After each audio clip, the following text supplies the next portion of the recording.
बचपन के वो दिन और हम। बचपन के दिन भी क्या दिन थे। तब दिल नहीं सिर्फ खिलौना टूटा करता था।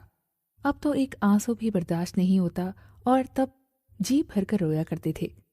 अगर किसी भी इंसान को उसकी ज़िंदगी के सबसे ज़्यादा टेंशन फ्री दिनों के बारे में याद करने को कहा जाए तो यकीनन 100 में से 99 लोग अपने बचपन के दिनों को याद करेंगे।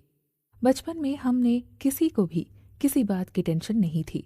ना पैसा कमाने की, ना रिलेशन मेंटेन करने की, और ना ही किसी को खुश रखने की परवाह थी।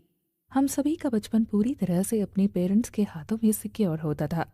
लेकिन जैसे ही हम बड़े हुए और रिस्पॉन्सिबिलिटी उठाने लायक हुए कि ज़माने भर की टेंशन से भरी हुई बातें हमारी ज़िंदगी का हिस्सा बनती जाती हैं। बचपन में जहाँ हमें अपने आसपास की पूरी दुनिया बहुत ही सिंपल और इजी नज़र आती है, बड़े होने पर अचानक ही वो बड़ी कॉम्प्लेक्स और डिफ़िकल्ट दिखाई देने लगती है। क्यों होता है ऐसा? क्या वाकई हमारे आसपास की दुनिया और हमारे आसपास के लोग जैसे हमें नज़र आते हैं वैसे हकीकत में होते नहीं? इन सवालों का जवाब जानने से पहले मैं आपके सामने एक बहुत ही सामान्य सा अनुभव शेयर करना चाहूँगी। ये एक ऐसा अनुभव है जो हम में से ज़्यादातर लोगों को कभी न कभी हुआ ही होता है। गर्मी के दिनों में दोपहर को जब हम सन ग्लासेस पहनकर बाहर निकलते हैं तो हमारी आंखों को सूरज की तेज़ रोशनी और गर्मी का एहसास कम होता है।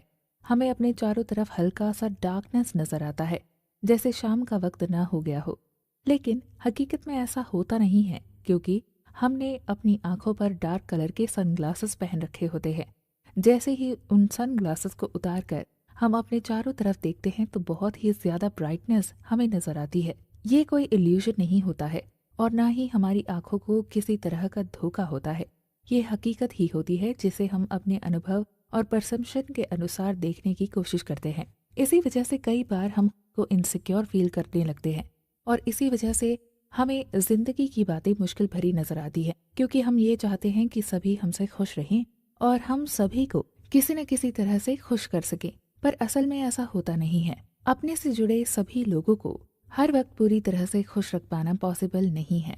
किसी न किसी को तो हम में से शिकायत रहेगी ही, किसी न किसी की नज़र में हम बुरे इंसान होंगे ही। ये सब इंसानों के अनुभव के आधार पर ही होता है। ऐसे में चिंता करने की जगह हमें ये समझना होगा कि इसमें हमारी कोई गलती नहीं है। कोई ना कोई तो हमें डिसलाइक ज़रूर करता है। इसलिए हमें अपने अंदर दूसरों की डिसलाइक को सहने की हिम्मत लानी होगी। तभी हम खुश रह पाएंगे और तभी हमें अपने आसपास की दुनिया और लोग बहुत ही सिंपल और इजी नज़र आएंगे।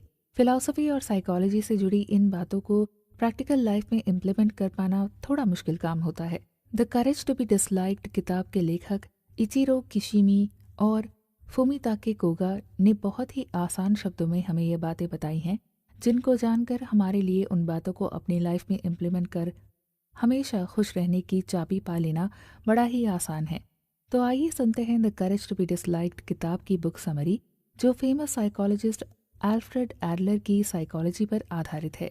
आप सुन रहे हैं Kuku FM, the courage to be disliked book summary, जिसे लिखा है आशीष दलाल ने। मैं हूँ आरजे रेणुका। कुकू एफएम, सुने जो मन चाहे। Childhood trauma. बेशक बचपन के दिन बड़े सुंदर होते हैं, लेकिन बचपन में सारी मौज मजा होने के साथ साथ कभी कभी कुछ ऐसी बातें या ऐसे इंसिडेंट हर किसी के साथ हो जाते हैं जिनका असर पूरी जिंदगी बना रहता है। एल्फ्रेड एडलर की साइकोलॉजी के आधार पर हम यहाँ चाइल्डहुड ट्रॉमा से जुड़ी कुछ बातें करेंगे। लेखक बताते हैं कि हमारी आज जो भी पर्सनालिटी है वो हमारे बचपन के ट्रॉमा पर ही बेस्ड होती है। अगर हमें बचपन में बुरे अनुभव होते हैं तो बड़े होकर भी वो अनुभव हमारे सबकॉन्शियस माइंड में मौजूद रहते हैं। यहाँ लेखक एक अनुभव शेयर करते हुए बताते हैं कि उनका एक दोस्त था जिसने खुद को अपने साथ हुए एक बहुत बुरे इंसिडेंट की वजह से घर के अंदर कैद कर लिया था। वर्षों तक वो अपने घर से बाहर नहीं निकला था। लेकिन ऐसा नहीं था कि वो घर के अंदर ही कैद रहना चाहता था। वो फिर से नौकरी करना चाहता था, लेकिन उसके लिए भी घर से बाहर निकलने की हिम्मत नहीं कर पा रहा था। कहते हैं कि उनका वो दोस्त एक बहुत ही अच्छा इंसान था और वो सोसाइटी के लिए बहुत कुछ करने की क्षमता रखता था, पर घर के बाहर निकलकर लोगों से मिलने से उसे डर लगता था। किसी भी इंसान का इस तरह का अबनॉर्मल बिहेवियर अचानक से नहीं हो जाता है। हो सकता है लेखक के उस दोस्त के बचपन में कुछ ऐसी घटनाएं हुई हों जिसे वो अनजान लोगों से मिलने से कतराने लगा हो।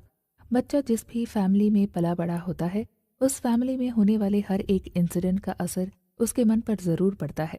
और बड़े होने पर उसका असर उसकी पर्सनालिटी पर साफ दिखाई देता है। उदाहरण के लिए, जैसे अगर किसी को बचपन में बात बात पर टोका गया हो तो बड़े होने पर उस इंसान में कॉन्फिडेंस की कमी हो सकती है। वो अपनी ज़िंदगी में कोई भी इनिशिएटिव लेने से घबराएगा, क्योंकि उसे अंदर से डर होगा कि इससे लोग उसे क्रिटिसाइज करेंगे। इसी तरह अगर स्कूल में टीचर्स ने किसी बच्चे को बार बार कहा हो कि तुम डफर हो और लाइफ में कभी आगे नहीं बढ़ोगे, तो ये बात भी बच्चे को ठेस पहुंचा सकती है और फिर बड़े होने पर वो बच्चा एक पेसिमिस्ट यानी निराशावादी इंसान बन जाता है।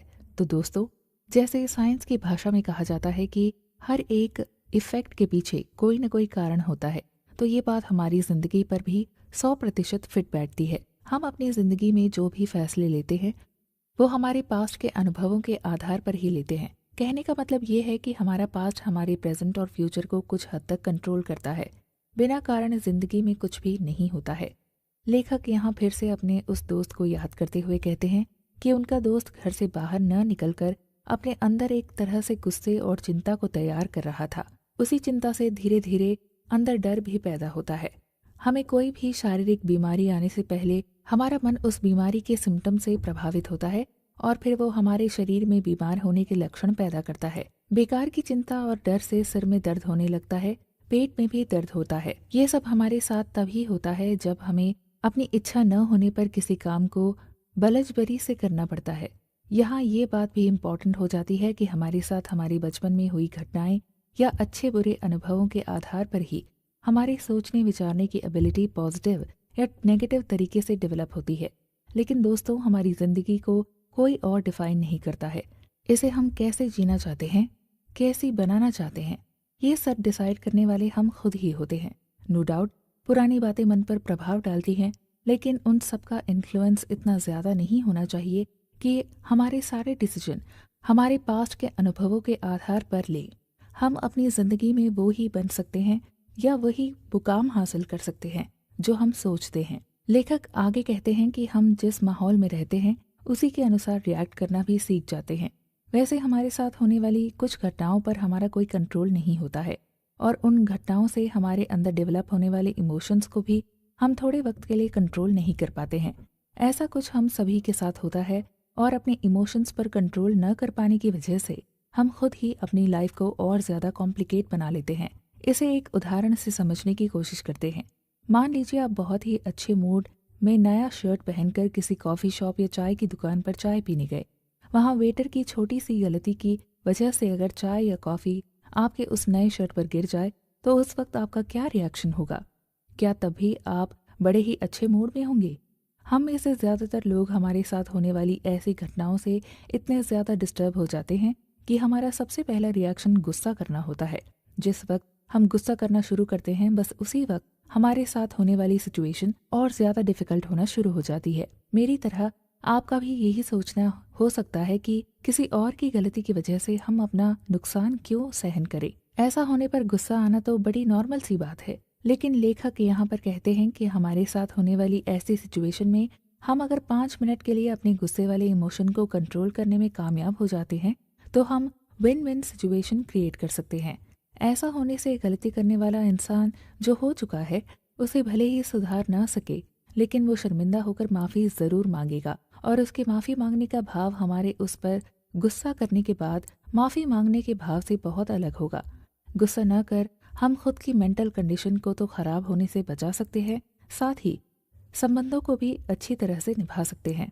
ऐसा करना आपको डिफ़िकल्ट लग रहा होगा तो लेखक एक छोटी सी कहानी के आधार पर एक और उदाहरण देते हैं। वे बताते हैं कि किसी घर में माँ उसकी बेटी को किस वजह से डांट रही थी, उस पर बहुत ज़्यादा गुस्सा कर रही थी। उसके बोलने का टोन बहुत ही ज़्यादा खराब और डरावना था।